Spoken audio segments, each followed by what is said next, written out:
गगन थापाबाट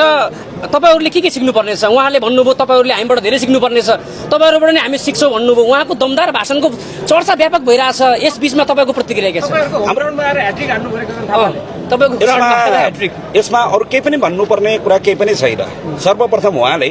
आफ्नो दाइ भाउजूलाई ल्याएर हतकडी लगाइदिनु पर्यो ससम्मान हामीलाई भन्नु यति मात्रै छ भन्नुपर्ने कुरा यति मात्रै हो जसले 75 वर्ष देश लुट्यो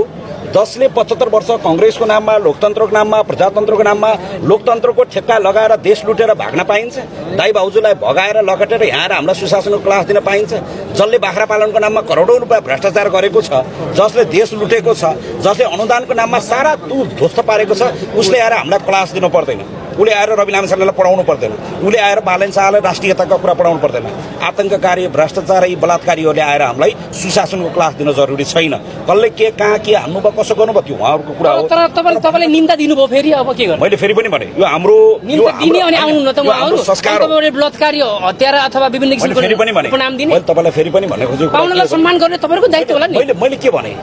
पाउनाले पाउनाको सम्मान लिनु पर्यो यति मात्रै हो हामीले भनेको अब यसलाई धेरै फेरि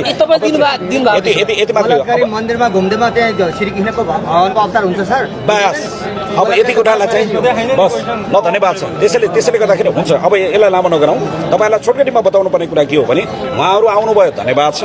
उहाँहरूले बस्ने कुरा उहाँहरूले आफ्नो कुरा बताउने कुरा उसमा धन्यवाद छ र अहिले तपाईँले जे ढङ्गबाट चाहे उहाँहरूले भन्नुभयो चाहे अरूले भन्नुभयो यो ढङ्गको टिका टिप्पणीले